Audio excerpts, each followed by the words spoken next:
누가복음의 말씀을 우리가 상고하는 가운데 두 번째로 성장과 사역으로 증거입니다. 예수님이 성장할 때의 모습과 사역, 예수님의 사역을 통해서 예수님이 바로 하나님의 보내심을 받은 하나님의 아들이요 그리스도다 하는 것을 증거해 줍니다.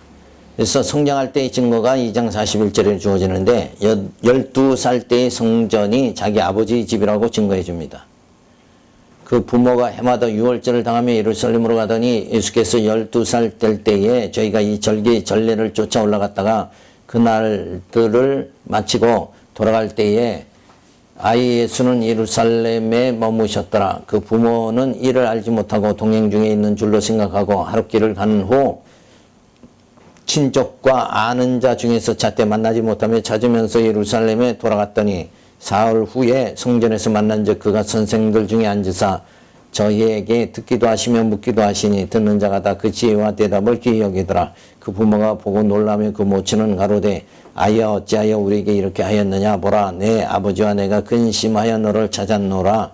예수께서 가라사대 어찌하여 나를 찾으셨나이까 내가 아버지 집에 있어야 될 줄을 알지 못하셨나이까 하시니 양천이 그 하신 말씀을 깨닫지 못하더라.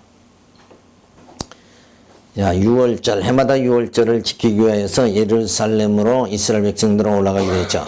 그런데 어머니가 찾자 내가 내 아버지 집에 있어야 될 줄을 알지 못했나이까 하며 하나님의 아들임을 증거해 주십니다.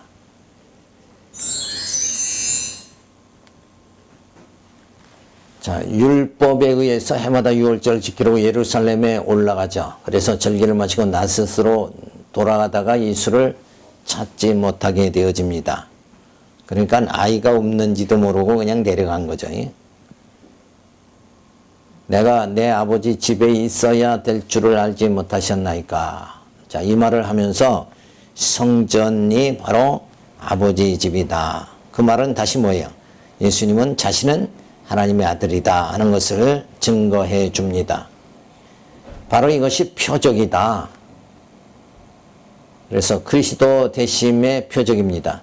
예수님이 12살 때의 성전이 아버지 집이라고 하시며 자신이 하나님의 아들이심을 증거해 주신 것이니 예수가 그리스도이심을 의심할 수 없는 것이다.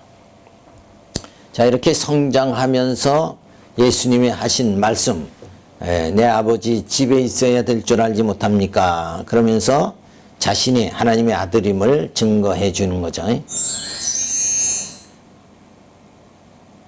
자, 예수님이 이렇게 소년의 모습을 우리가 볼 수 있습니다. 2장 51절서부터 52절 나사렛에서 순종하고 키가 자라나면서 사랑을 받습니다. 예수께서 한 가지로 내려가서 나사렛에 이르러 순종하여 버티시더라. 그 모친은 이 모든 말을 마음에 두니라. 예수는 그 지혜와 그 키가 자라가며 하나님과 사람에게 더 사랑스러워 가시더라. 나사렛에서 성장하면서 그 지혜와 그 키가 자라가며 하나님과 사람에게 더 사랑스러워 가십니다. 자, 이것도 이제 예언 성취다 하는 거죠. 예수님은 베들레헴에서 태어나시고 나사렛에서 성장하심으로 구약의 선지자들이 예언의 말씀을 성취해 주십니다. 자, 인간의 몸으로 예수님은 이 땅에 오셨죠. 성육신 하셨고 그리고 성장하게 되어집니다. 지혜와 그 키가 자라나며 하나님과 사람에게 사랑스러워 가시더라. 그렇게 성장하십니다. 그리고 죽으시고 부활하십니다.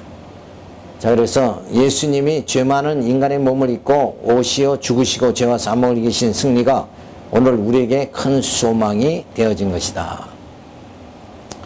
자, 예수님께서 이 땅에 인간의 몸을 입고 오셨고 그리고 성장하시고 죽으시고 부활하시고 그러니까 이 성장 죽으심 잉태 출생 그 다음에 성장 죽으심 부활 자, 이 과정이 바로 우리가 모든 이 과정을 다 받는 거죠. 인간이 이 땅에 태어났다가 이제 자라나고 그리고 죽고 그리고 난 다음에 예수님과 같이 우리가 부활함을 받고 이 인간의 우리의 과정의 모든 모습을 예수님이 친히 오셔서 다 보여주신 것이다. 그래서 우리는 정말 예수님과 같이 부활의 소망을 가지고 살아갈 수 있도록 이렇게 하나님께서 친히 하나님의 사랑으로 예수님이 이 땅에 오셨고 또 예수님이 인간의 모습으로 이 과정을 전부 보여주심을 통해서 우리에게 소망을 주셨다 하는 것을 알 수가 있습니다. 다음에 3장 1절부터 6절은 이사야의 연대로 세례 요한이 주의 오심을 증거합니다. 디베로 가이사가 위에 있은지 15해 곧 본디오 빌라도가 유대의 총독으로 헤롯이 갈릴리 분봉하러 그 동생 빌립이 이드레와 드라곤이 지방의 분봉하러 루사니아가 아빌레의 분봉하러 안나스 가야바가 대제사장으로 있을 때에 하나님의 말씀이 빈들에서 사가랴의 아들 요한에게 임한지라.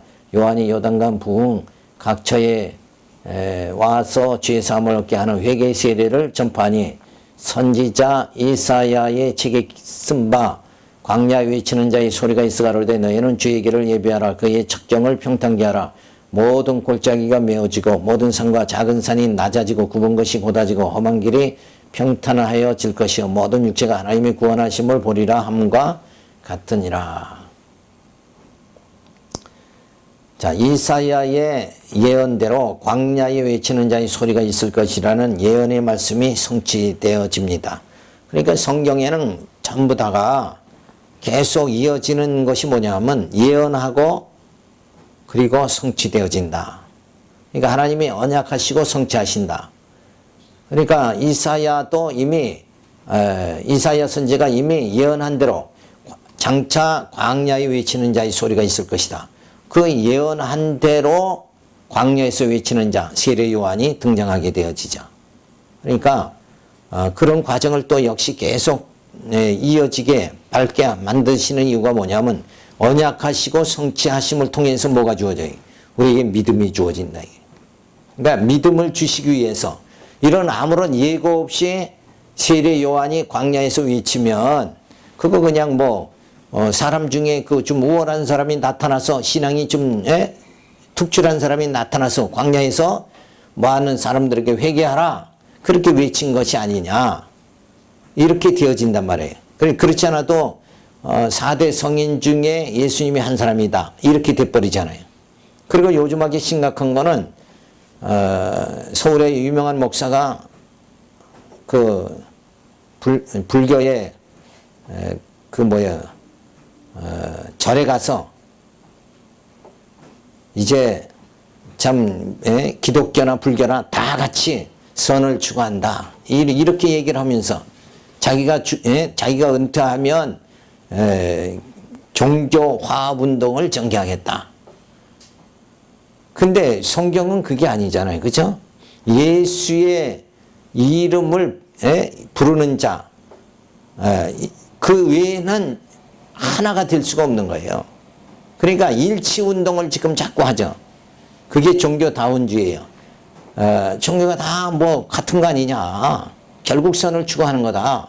그러니까 이렇게 하나님께서 광야에 외치는 자의 소리 이사야를 통해서 예언하고 또 그대로 세례 요한이 오는 이런 예언과 성취 사건을 통하지 않으면 사람들은 다 그 중에 좀 조금 특출한 거지 다 같은 거 아니냐.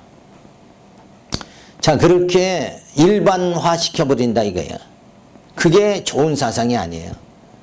그래서 이렇게 하나님의 역사가 광야에 외치는 자의 소리 예언케 하고 그대로 세례 요한을 등장시켜서 성취하시는 이런 사건들을 통해서 정말 하나님의 섭리가 드러나도록 이런 역사가 우연히 전개되는 것이 아니라 누가 섭리하는 거예요? 하나님께서 섭리하신다. 그래서 하나님 백성은 하나님께서 인도하신다. 이 신앙을 갖도록 그래서 하나님을 경외하도록 만들어 주시는 섭리가 이런 모든 사건에서 주어지는 거죠. 그래서 세례 요한이 등장하는데 광야에 외치는 자의 소리로 나타나서 주의 길을 예비하라. 그의 척경을 평탄케 하라 하며 외치게 되어집니다.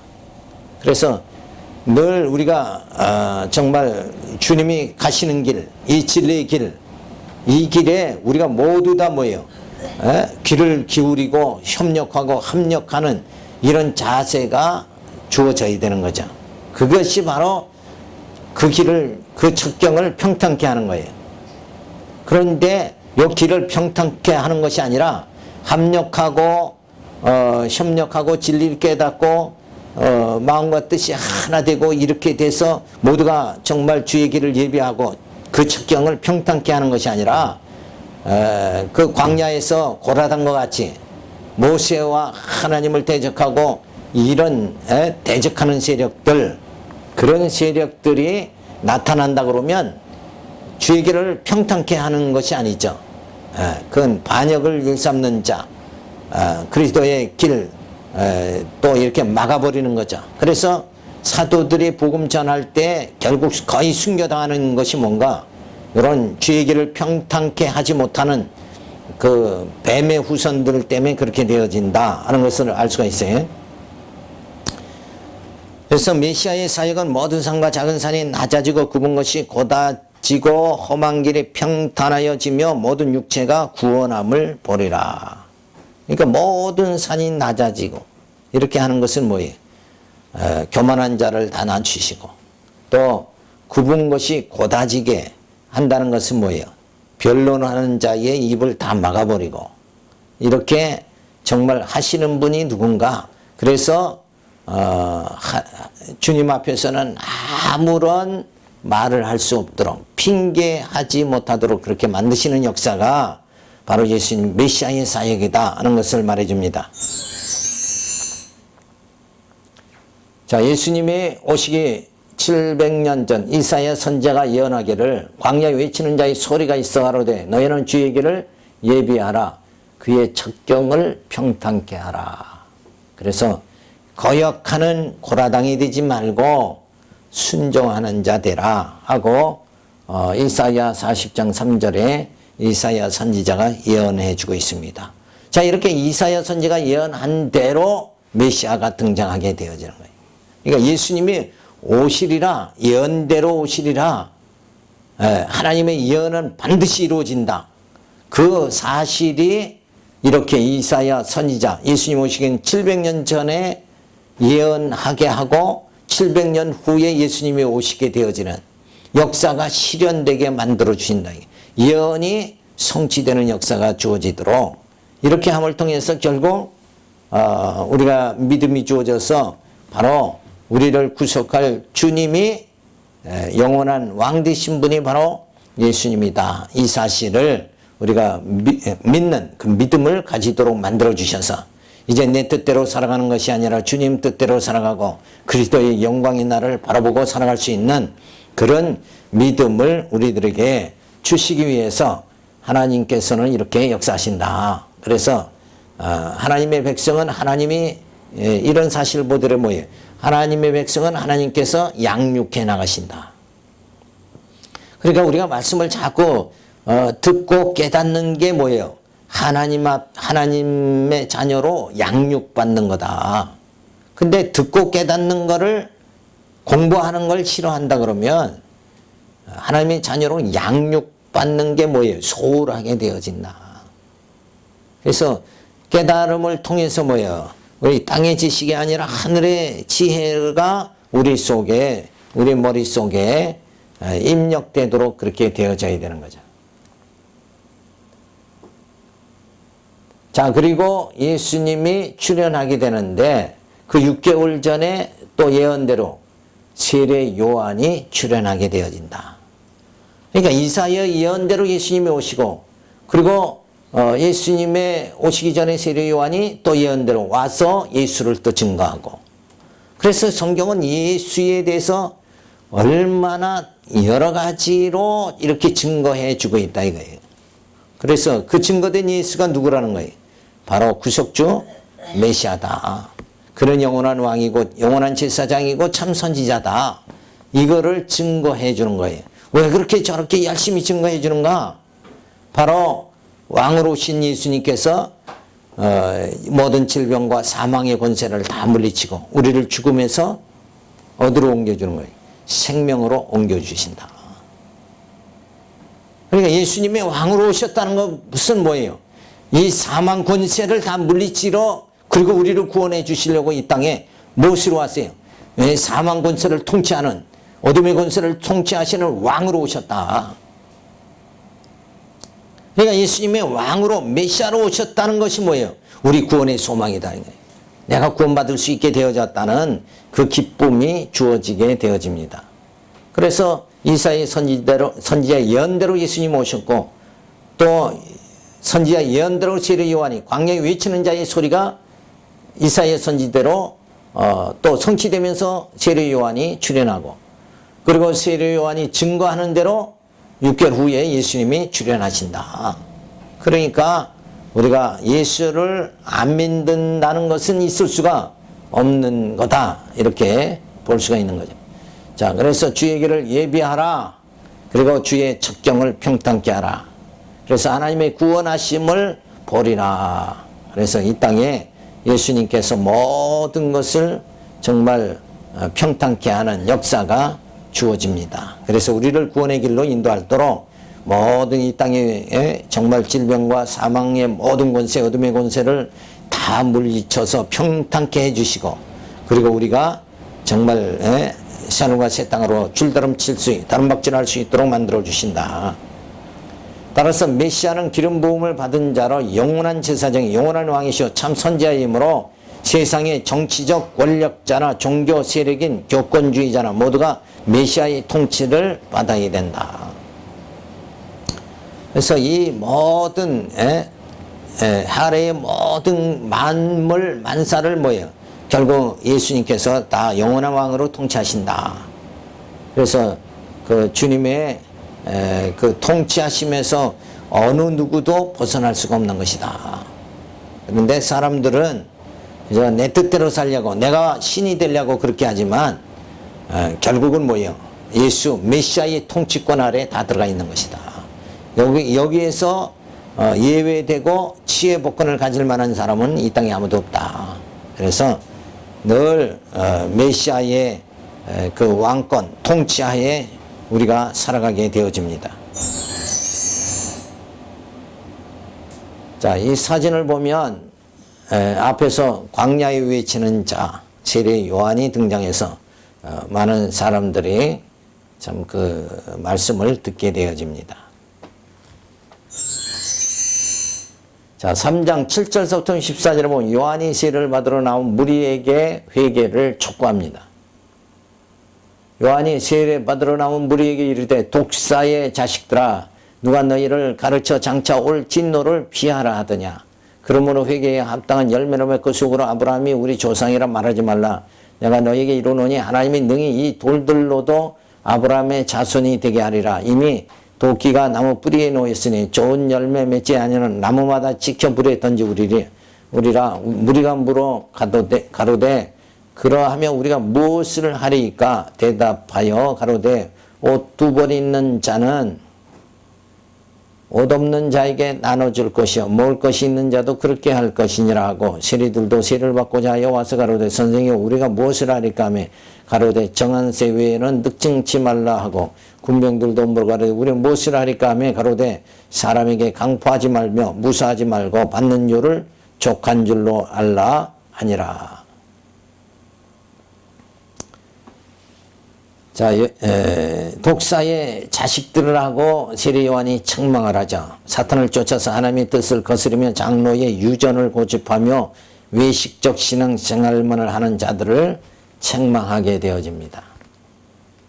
그래서 이런 어둠의 세력의 독사의 그 자식들을 라고 하면서 책망을 하죠. 자, 그러면서 여기서 보면 우리가 무엇을 하리까? 그러죠. 우리가 그러하면 우리가 무엇을 하리까? 그래서 옷 두 벌 있는 자는 옷 없는 자에게 나눠줄 것이요. 자, 두 벌 있는 자는 다 나눠줘야 된다. 그래서 이런 말씀을 문자적으로 해석을 하면 사실은 내 있는 거 하나만 남기고 다 줘야 되죠. 자, 이런 말씀을 요 세례 요한이 지금 가리키는 것도 사실은 요 말씀은 율법적인 거죠. 행위적으로 지금 가리키는 거예요.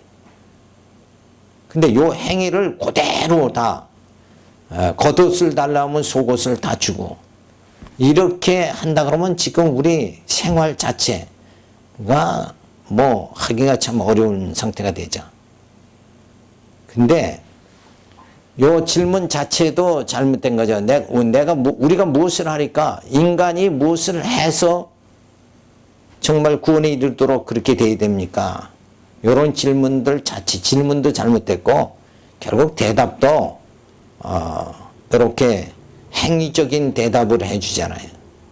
그런데 인간의 이런 행위로 구원받는 건 아니죠. 그래서 우리가 이런 장로의 유전, 율법적인 행위 이런 것이 아니라 진짜 이런 율법 모든 것이 결국은 사랑으로 다 완성되는 거니까 사랑하는 마음을 우리가 가지고 정말 나눠줄 수 있는 자, 섬기는 자가 아니라 섬김 받는 자가 아니라 섬기는 자가 되어질 수 있도록 그렇게 해야 됩니다. 그래서 늘 이런 그 행위적인 면에선 우리가 치중하지 말고 이런 그 자세 이런 걸 갖다가 우리가 잘 고려해야 됩니다. 자, 아브라함의 자손이라는 교만을 버리고 믿음의 행위를 보이라고 촉구하는 거죠. 회개에 합당한 열매를 맺어라 하는 말씀은 그래서 회개에 합당한 열매 그러면은 또 내가 무엇을 해야 되고 무엇을 행위적으로 이렇게 다 해석을 또 해야 되는데 그게 아니라 우리가 정말 믿음의 행위 진리에 의한 말씀에 의한 행위 그래서 성령에 사로잡힌 바 된 그 생활 이런 상태로 들어갈 수 있도록 그렇게 되어지는 거 그게 성도의 우리의 신앙 생활입니다. 그래서 육신의 생활, 육신의 소욕을 내가 내 육신의 정욕을 내가 복종해야 되겠다 이런다고 해서 그게 되어지는 것이 아니잖아요. 그러니까 성령의 소욕으로 살아갈 수 있도록 하나님께서 인도하심을 우리가 생각을 해야 됩니다. 자, 그래서 탐욕을 부리면 늑탈하는 자들을 메시아가 심판하십니다. 그래서 예수님이 6개월 전에 6개월 전에 세례 요한이 출현하고 예수님이 출현하죠. 그래서 세례 요한이 독사의 자식들아 그럽니다.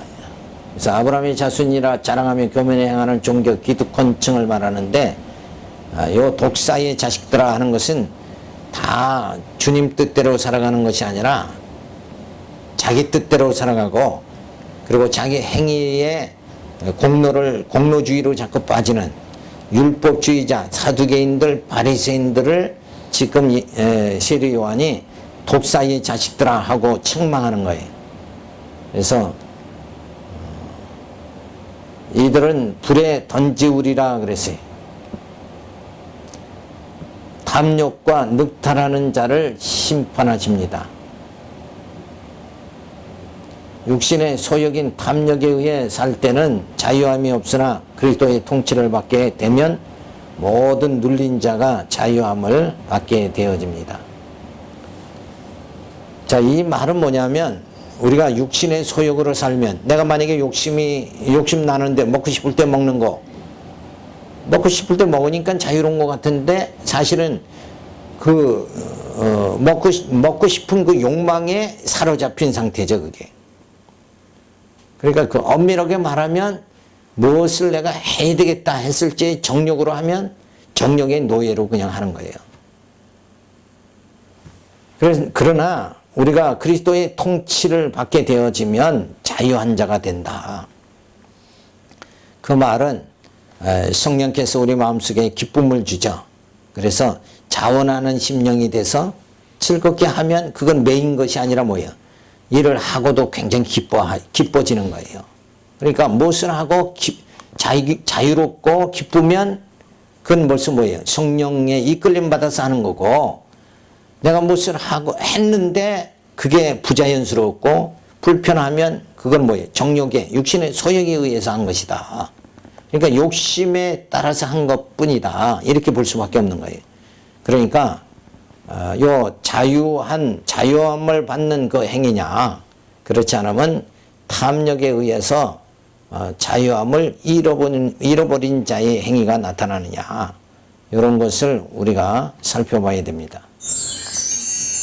3장 15절부터 17절에 보면 세례 요한이 그리스도가 오셔서 하실 일을 증거해 줍니다. 백성들이 바라고 기다림으로 모든 사람들이 요한을 혹 그리스도의 신가 심중에 의논하니 요한이 모든 사람에게 대답하여 가로되 나는 물론 너희에게 세례를 주거니와 나보다 능력이 많으신 이가 오시나니 나는 그 신들매를 풀기도 감당치 못하겠노라. 그는 성령과 불로 너희에게 세례를 주실 것이요 손에 키를 들고 자기의 타작마당을 정하게 하사 알곡은 모아 곳간에 들이고 죽정이는 꺼지지 않는 불에 태우시리라.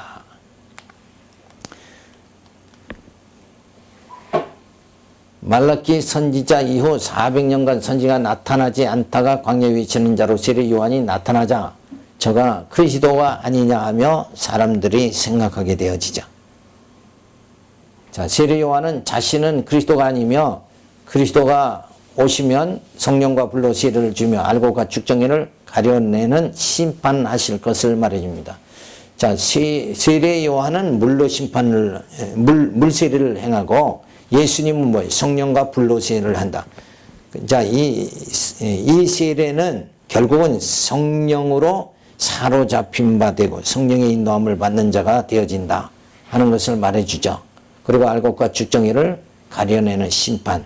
그러니까 메시아가 오면 심판의 권세를 가지신다. 그러나 세례 요한은 심판의 권세가 없죠. 그런 물로 세례 줄 뿐이고 예수님이 오신 다음에 내가 이제 보혜사 성령을 보내주겠다. 그래서 그 다음에 뭐예요? 성령이 땅에 다락방에 임하게 되고 성령에 의해서 제자들이 인도함을 받게 되어져서 모든 제자들이 순교에 이르게 되어지는 거죠. 자, 이렇게 세례 요한과 예수님의 모든 사역이 분명히 차이가 난다. 그러니까 세례 요한의 사역은 메시아 사역에 비교할 수 없게 되어졌다. 없는 것이다. 이런 걸 분명히 알 수가 있는 거죠. 그러니까 세례 요한은 인간일 뿐이고 결국 예수님은 하나님의 아들이시다.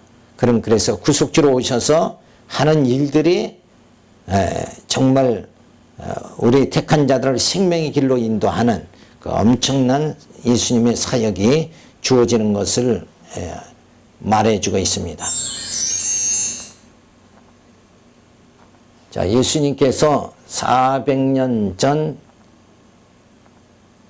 말라기 선지자가 예언한 대로 엘리야를 보내리니 했는데 그 엘리야가 바로 누구냐 하면 6개월 전에 온 세례 요한입니다. 그래서 말라기 선지자가 예언한 엘리야를 보내주겠다 하는 말씀이 바로 성취되어져서 세례 요한이 등장하게 되어집니다. 자, 그리고 세례 요한이 물세례를 행하죠. 그리고 예수님은 성령과 불세례를 행한다. 그러니까 물세례로는 사람들이 택한 자의 심령을 완전히 변화시키고 새롭게 하는 이것이 되어지질 않는 거예요. 그러니까 우리가 교회에서 지금 뭐 침례를 행한다, 세례를 행한다. 그 세례 받았으니까 구원받는 거 아니냐. 이렇게 생각하지만 구원받는 자의 표시에 불과한 거죠. 그리고 예수 믿는 자, 성도라는 그 표시를 하는 거예요. 이 입교 예식과 같은 거죠, 결국은. 그런데 예수님의 행한 성령과 불세례를 통해서 뭐예요? 구원받는 역사가 주어지는 거예요. 완전히 하나님의 자녀로 변화시켜버리는 거예요. 성령 받으면 변화가 되어지죠. 그런 역사가 주어져서 예수를 통해서 우리의 심령이 변화가 되어지고 하나님의 자녀로서의 정말 거듭나고 중생하는 역사가 주어져서 우리가 택한 자들이 하나님 나라에 들어갈 수 있는 구원받게 되는 역사가 주어집니다. 그리고 예수님은 메시아로 이 땅에 오셔서 모든 악을 물리치고 불의한 자들을 물리치고 결국 심판하는 권세를 행하신다. 그래서 알곡과 죽정이를 나누는 역사가 주어집니다. 그래서 열매를 맺지 못하는 자는 구원을 받지 못한다고 하면 인간의 행위에 따라 구원받고 못 받는다는 결론이 주어지는데, 이것은 잘못된 것이고, 열매를 맺는 것은 포도나무 대신 예수에게 붙어있는 자는 열매를 맺게 되는 것이고, 구원도 하나님의 작정에 의한 것이다. 자, 열매를 참 맺어야 된다. 이걸 많이 강조를 하는데, 그건 뭐예요? 행위의 의의를 행하라. 행위로 의의를 행하라. 결국 그것은 뭔가 율법에 의해서 교육하는 거예요. 율법주의자들의 교육이다.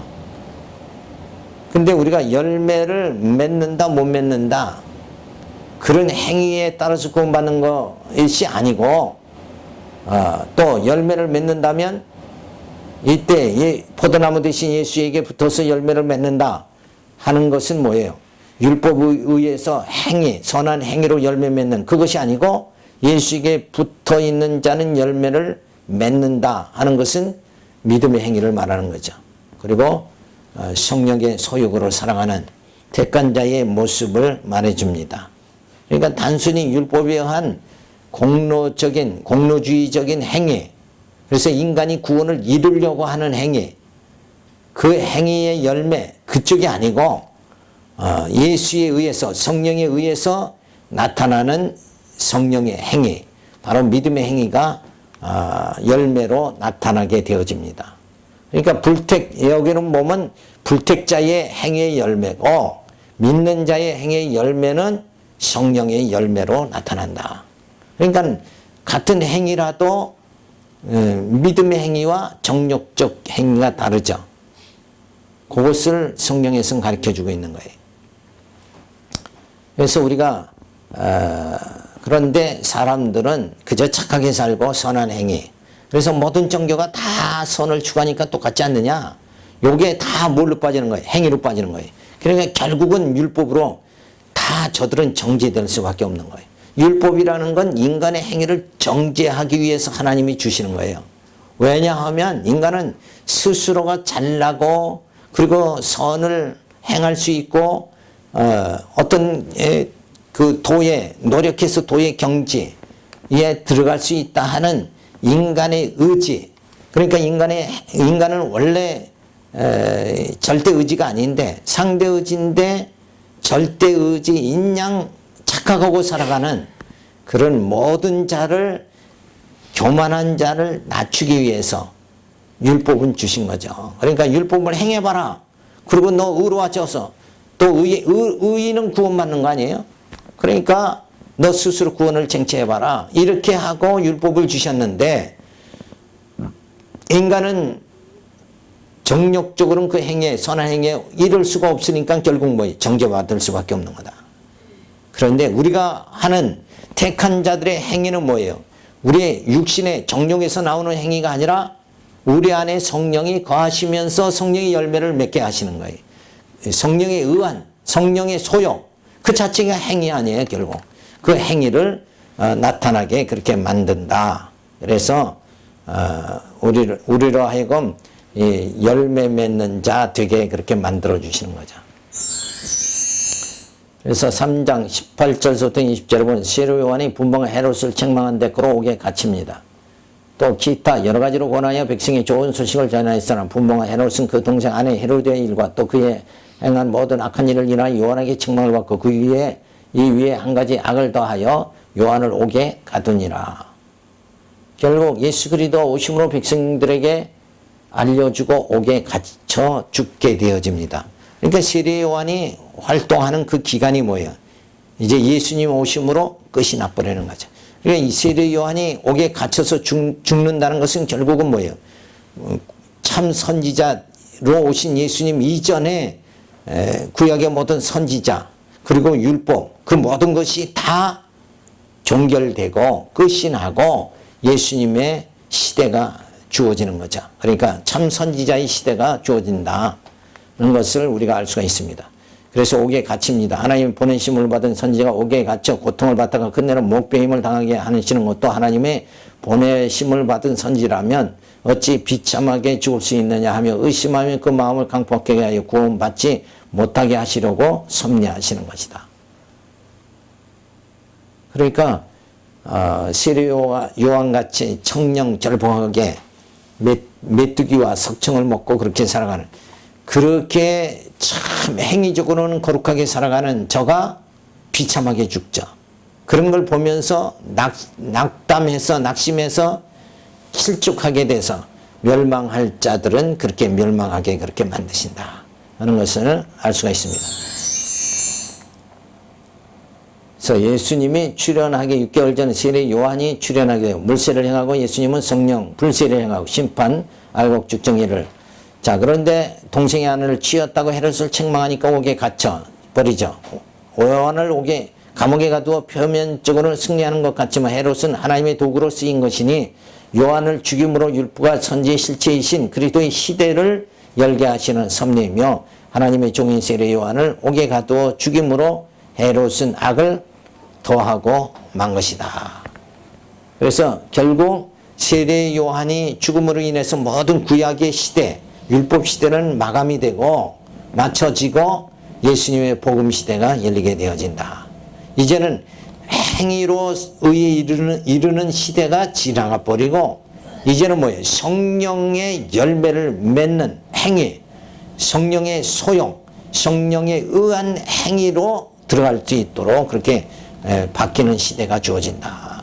그래서 우리는 성령의 인도함을 받아서 하나님을 경외하고 진리 안에서 살아갈 수 있도록 그렇게 하나님이 역사해 주신다. 그래서 이런 시대가 이미 지나갔는데도 불구하고 아직도 뭐예요? 율법 시대. 그래도 교회 와서 자랑하고 자고하고 교만하고 인간의 행위를 중심으로 하는 이런 교회 분위기, 그런 교회 모습. 그래서 그저 어떻게든지 착하게 살고 선을 추구하고 거룩한 삶을 살고 그게 종교의 신앙생활이다. 이렇게 자꾸 추구하다 보면 결국 불교나 유교나 이슬람교나 기독교나 다 천주교나 다 똑같다 이렇게 돼버리고 마는 거예요. 그래서 그런 인간의 행위 중심으로 한 신앙생활, 이거는 버려야 되죠. 그래서 말씀은 바로 예수 그리스도 증거니까 예수 그리스도에 의해서 우리가 인도함을 받는 참 진리 안에 거할 수 있도록, 그래서 인간의 행위를 다 떨쳐버리고 오직 진리에 의한, 말씀에 의한 신앙생활이 주어져야 된다 하는 것을 오늘 살펴봤습니다. 기도합니다. 할렐루야, 감사를 드립니다. 늘 주신 말씀대로 말씀을 잘 깨닫고 이해하고 말씀대로